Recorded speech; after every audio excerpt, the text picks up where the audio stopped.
collaboration with the Cyprus Mail, this is the Cyprus News Digest with Rosie Haralambous.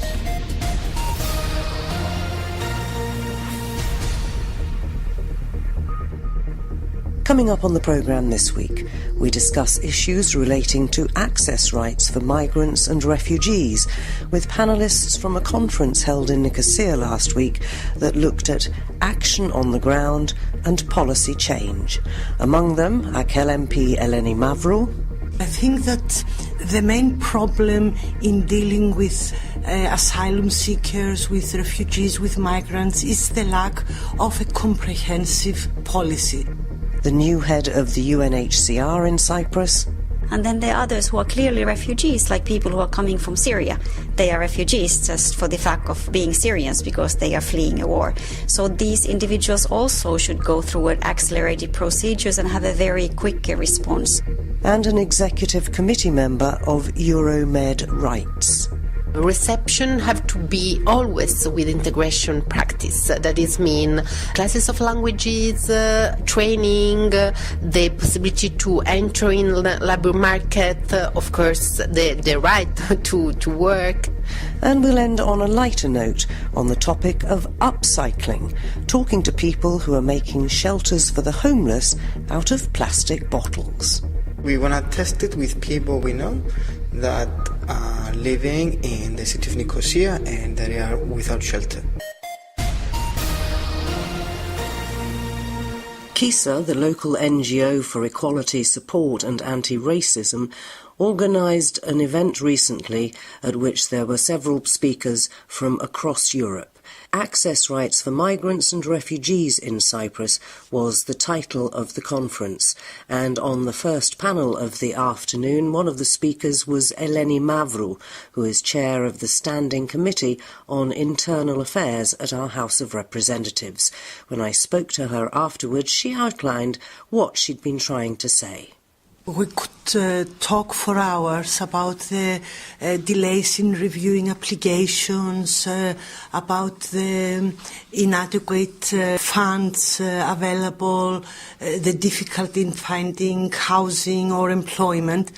But I think that the main problem in dealing with asylum seekers, with refugees, with migrants, is the lack of a comprehensive policy of each and every department, service in the government, knowing what is expected from them and making sure that this is known and understood by the people who require their services.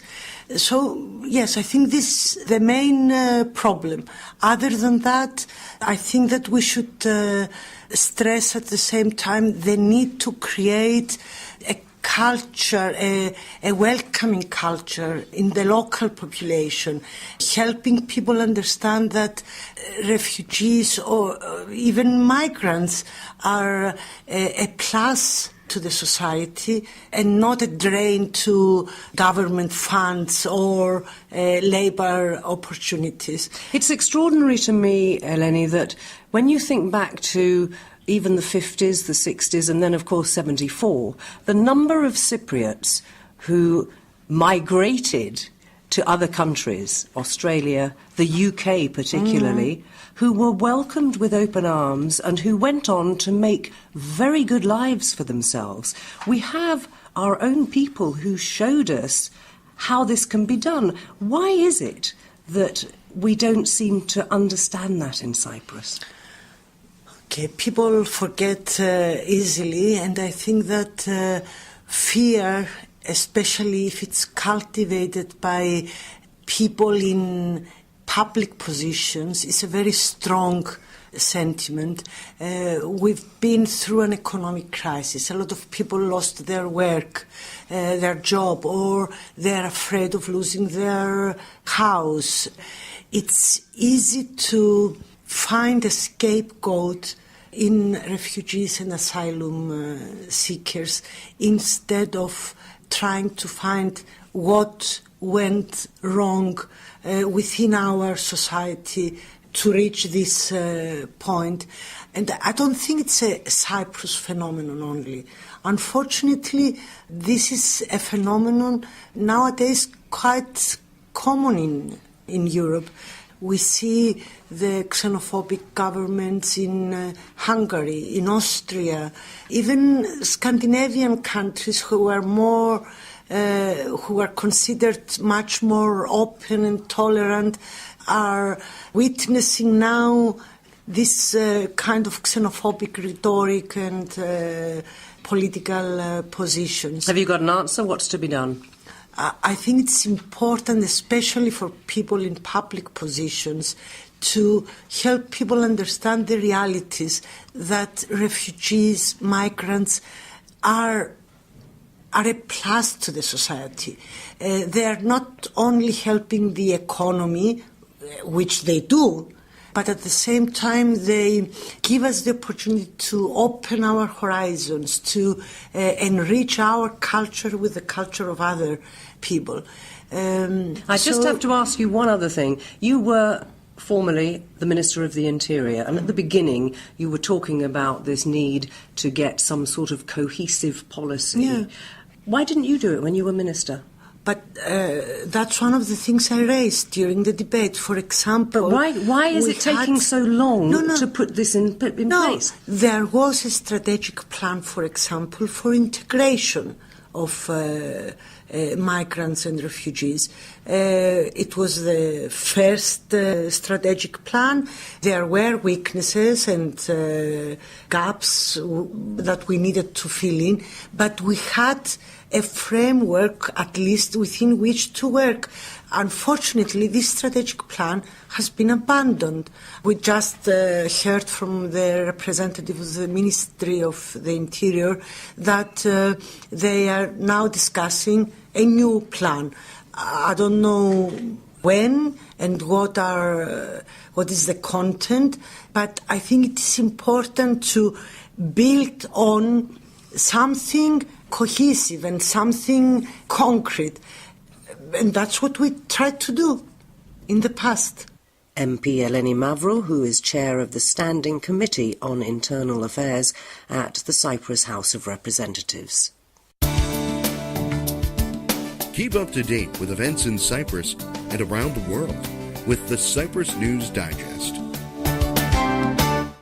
Another panellist at that Access Rights for Migrants and Refugees in Cyprus conference that took place recently in Nicosia was the representative of the UNHCR in Cyprus. She is Katja Sacha, and she joins us now. Katja, you were talking about protection challenges in Cyprus, particularly in the context of the regional crisis. What did you mean by that? What are the challenges, and are they different here from in other places? The challenges, I would say that the first challenge for any refugee or an asylum seeker in any given country is the public opinion. So without welcoming communities and without favourable public opinion, it is extremely difficult for anybody to feel welcomed and to be able to start a new life. And that means that if they're not feeling welcomed, I suppose the trauma, particularly if they've come from a war zone, continues because they're never quite sure how they're going to be treated.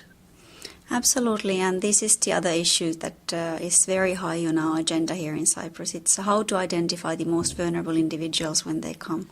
So we strongly encourage the government to put in place this kind of an early identification system so that those individuals who really have severe traumas or suffer from post-traumatic stress disorder, they do receive adequate counselling and adequate assistance for their special needs. And how easy is it to identify the particularly vulnerable?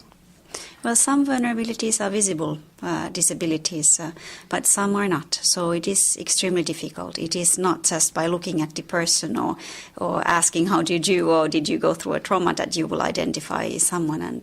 And one of the symptoms of the post-traumatic stress disorder is also the fact that the person will have difficulties answering questions in a logical manner. So it makes the identification even more difficult. So yes, you do need specialized specialized staff to go through these kind of interviews. So how do other countries handle this? Does it mean that when the application is made and the first contact is made with the authorities here dealing with an asylum request, that there should, for example, be a psychologist present?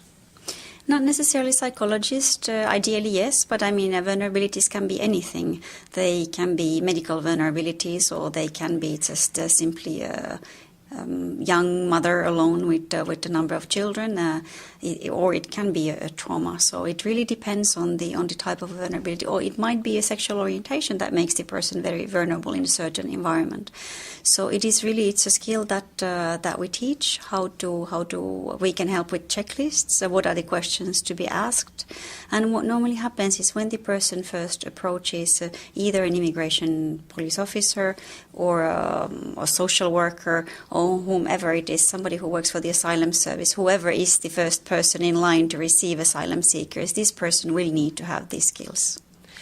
Let's assume they've got those skills. One of the things that came out of the panel was the backlog of applications and the length of time it is taking the authorities here to deal with them. That's not doing the asylum seeker any favour, but it's also not doing Cyprus any favours either.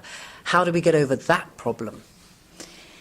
Well, I hope that we are getting over that problem. Actually, the number is 8,000 individuals who are waiting for final decisions for their asylum claims.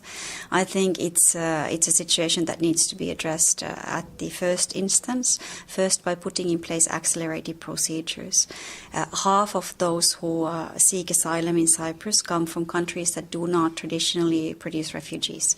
So for these population groups, people who come from countries such as India, Bangladesh, Vietnam, and others who might not have international protection needs, they should not come to this process at all. So there are systems that can be put in place to identify these kind of cases, what we call that are clearly not well-founded cases, and to have a very quick determination and a final decision for their cases. And what happens to them if they are, in a sense, not entitled to asylum or refugee status? Then that's a migration management issue. So there are other organizations who offer, for example, IOM, who offer a voluntary return packages for these kind of individuals.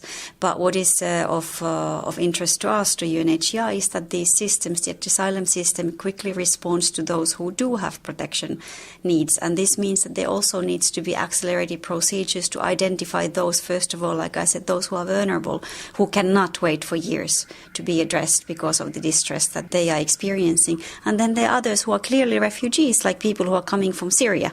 They are refugees just for the fact of being Syrians because they are fleeing a war. So these individuals also should go through accelerated procedures and have a very quick response. And this would just leave a number of individuals who come from countries that do produce refugees, but that decision needs to be taken after a careful individual examination of the asylum claims, like people from Afghanistan, from Iran, from Iraq, some countries in Africa, and they could go through these regular procedures that at the moment are applied for everyone. Right, let's talk for a moment about Syrians, because they tend to be the majority with what's been going on in our neighbouring country. And it seems to me from the figures that I've seen, certainly over the last 4 or 5 years, that the tendency in Cyprus seems to be to give Syrian asylum seekers subsidiary protection. And that is not the same thing, is it? Can you explain the difference and whether or not that in fact prevents them from, in a sense, moving on? Well, there is a big difference, but that is mainly one difference between refugees and those who receive subsidiary protection in Cyprus, and that is the fact that those with subsidiary protection are not entitled for family reunification. And this is the big reason. 95% of Syrians who come to Cyprus to seek asylum, they are considered who receive then subsidiary protection status. And this means that these individuals are unable to have their families join them in legal way in Cyprus. And so is that fair? It is not in UNHCR's policy. We do recommend the government to give Syrians refugee status because for us they are refugees. There are two countries in Europe who have this policy, and it is Malta and Cyprus. As there are some other countries that do put some kind of limits, for example, that those who are considered subsidiary protection beneficiaries, they will need to wait 1, 2 or 3 years before they can have their family members join them. But there are only two countries, Malta and Cyprus, who do not allow any kind of illegal family unification. And it seems that probably that's because we're hoping as soon as things calm down in Syria that they'll go back where they came from. We've been talking to the new representative of the UNHCR in Cyprus, KISA. You can subscribe to the Cyprus News Digest on iTunes for free and get the program downloaded to your phone or tablet so you can listen anytime, anywhere. Sara Prestiani is an executive committee member of Euromed Rights, and she joins us now to talk about the problems of integration and mobility, part of the EU migration agenda. Sara, you're with an NGO in Italy, and of course Italy has been at the forefront really over the last few years of migration, particularly from North Africa. So what would you say is best practice when you're dealing with huge numbers of people coming in? The first best practice is to start to think about not only number, as may too often done by Italian government, but to people, women, men, children, most of them in need of international protection. The other important thing is the fact to take into account the fact that people still arrive because they fly difficult situation in their country, war, poverty, and so many reasons. So the only way is to open legal way, because if there are no legal way, the only solution is people will take boats and risk their life in the sea, as we can see in Italy. But in the time we have seen a huge number of arrival with Albanian people in 90, and now with the people from Africa. One of the best practices that we can develop is the idea of a reception system. A reception system have to be the more little and spread around the country.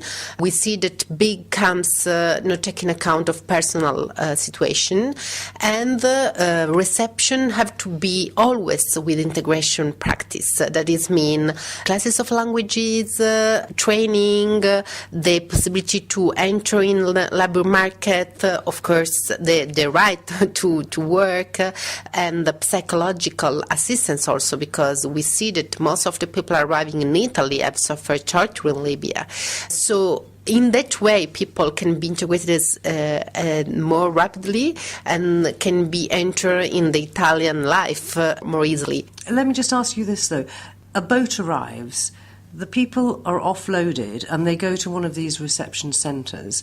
I'm presuming that then each application is looked at, and some will be granted asylum and allowed to stay, but others won't. So at what point do the language lessons and everything else kick in? For example, how long does it take for those applications to be processed in Italy? Because here in Cyprus it takes forever. In Italy, the time is more or less 2 years, and it's during this time that all these tools have to be done, because, have to be honest, most of the people will stay in Italy in any case. So are some skills that you can give also in the first times that you arrive. In Italy, what happened when a boat arrive?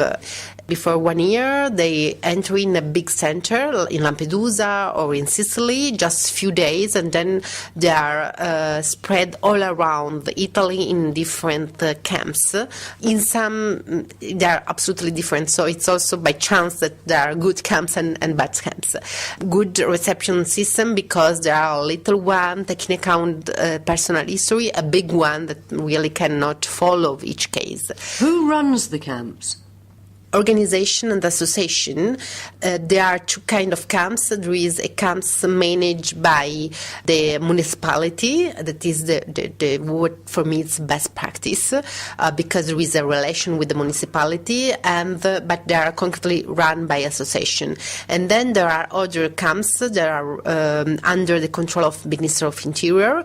They are also run by association, but the possibility to run these camps are with less transparency. So in some cases there are like business also in this kind of reception. So that is change to city to another, from a camp to another, also because it's up to who run the camps. If you won't really make a good work for refugee, or just won't make business with refugees. So it's quite different. Now when migrants arrive, because the European Commission imposed what we call the hotspot approach, they arrive in a hotspot, a place where they are identified, fingerprints are taken for Dublin regulation, and there they make them some question, and sometimes up to nationality they are considered as asylum seekers, so they enter in asylum system, or they consider a migrant, so they receive a paper that they say to them, you have to leave the country in 7 days. That is a kind of expulsion paper. But where can they go with that expulsion paper? Do they try and go to a different European country, or do they have to leave and go back to North Africa? No one, of course, will go back. Most of them enter in what we can call the legal people in Italy and try to find a way to survive. Try to go in another country. That is the big problem, that from the moment that hotspot approach have been approved, most of them try to go in another country, but they always send back to Italy because their fingerprint have been registered when they enter in Italy. So we look at all the borders, people, especially in this day with winter, and there are a lot of people still trying to cross the border and to go to France and Austria and still go to England and other countries. The problem is that most of them will be sent back in Italy. You've worked in this area for some time. Just tell me very quickly what you would like to see to improve the chances and the future for these people who arrive on our shores from war-torn countries or being persecuted for their sexual orientation or whatever it happens to be. They're looking for a way to continue their life with some positivity. What can we do to help? I think that the first point it will be to oblige member states to respect the international convention they have seen and the right that migrant refugees have. It's not the case now. People are let die in the sea. This is the violation of right of life. People are pushed back when asylum seeker is the systematic violation of Geneva Convention. So the first moment I would like that their right will be respected. And the second thing is they have been considered as human beings with hope, with the past, difficult past most of the case, with a future. That is completely changed most of the European and also national policy on migration. That is mean to not focus only to externalization of policy, try to push back them in transit country, try to send back them again, to not let them enter, but to try to find a solution to integrate them into Europe with the solidarity approach among member states, and not just oblige them to stay in Cyprus, Spain, Italy or Greece because they are the first line country. All member states have to make their part, and only in that case we will see that the number of people arriving are really few comparative of millions of people present in Lebanon or in Turkey or in other countries. So Europe can do that. Europe can integrate and have a good migration policy, and they have to respect them as human beings. If they will not do that, racism, xenophobia and systematic violation of human rights will be always there and will be a danger not only for migrants but also for our democracy.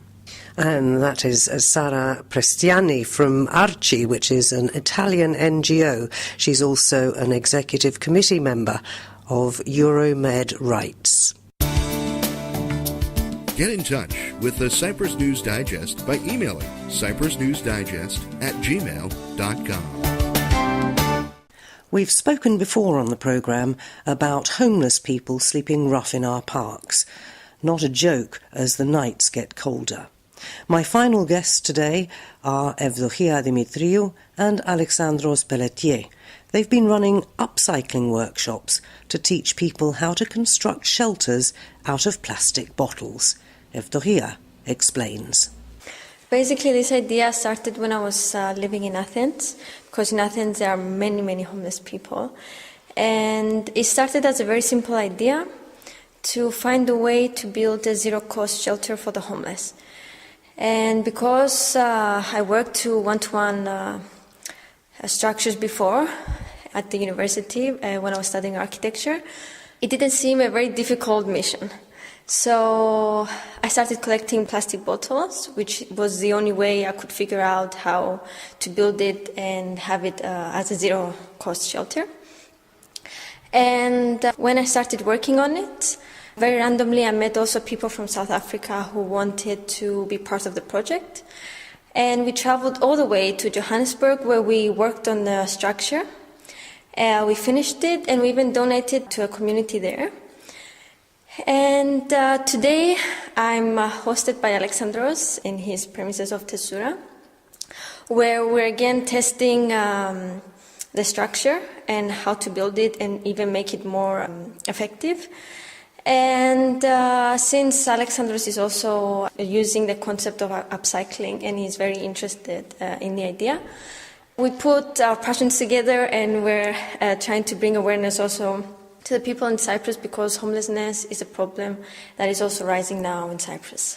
Now then, the idea, I think, was that you invited everybody to come down to the Tesura workshop in the old municipal market to bring as many plastic bottles as they could and then to help you construct these shelters. How long does it take to make one? So far we've been building a structure for the last 2 days, and we hope to be continuing until the end of the week. How many do you think you'll make in that time? 1. So we need to speed this up. Any ideas about how you can do that, and indeed who you will give it to when you've finished it? Actually, the structure is on a prototype phase, so we don't care so much about time. We just want to test it and see how good it is. Again, does that mean you're going to sleep out one night in it? If we have to, yes. We want to try it anyway. And also we want to test it with people we know that are living in the city of Nicosia and they are without shelter. Have you any idea how many homeless we have in Nicosia? We know that locals, they're not more than 10, but that's a more or less answer. But also there's a lot of people that are asylum seekers that we have no idea the number of them. So presumably it would be nice if they would come down and help you as well. You're doing this throughout the week, and I think it finished on Friday. So are you going to continue to do this if it works well? Yeah, the idea is we do want the homeless people or whoever is seeking asylum to come and learn the technique, because the idea was to show them a way how to do these structures, not just donate it to them. So that they could, in fact, make their own shelters as winter draws on. Yes, and also because many times we forget that homeless people are humans, they're just lost on the streets, and sometimes they're just lacking that connection with other people. And this is also a way to bring them and start interacting with other people and with us, of course. And to give them a meaning to their life, I suppose, because it's quite important to be busy, isn't it, when you're feeling a bit down? And if you allow me, the place of Agora, which we are running until the end of the year, it's also working a lot with social issues and so on. So every day, more or less, we have people that are asylum seekers, and not only that, they are in need of some of them, some structure. And actually yesterday on our workshop we had some people that are homeless or that are living in abandoned houses in Nicosia. So we were very glad to have these people around us yesterday. How often does this space open? It's usually only in the evenings, I think, is it? Yes. On Friday, Saturday, Sunday, Agora is open from 11 until 1, and then again from 3 until 12 o'clock at night. Shops close at 8 o'clock. On December, we'll be open every day. And every night, I suppose, because again, it's a nice covered space where at least until midnight people can meet other people, have a chat, maybe a cup of coffee and keep warm. Exactly. Fantastic idea. If you haven't visited the old marketplace in the centre of Old Nicosia, it's right next door to what is the new municipality building. Go and check it out. There's lots of fancy things down there and a warm welcome.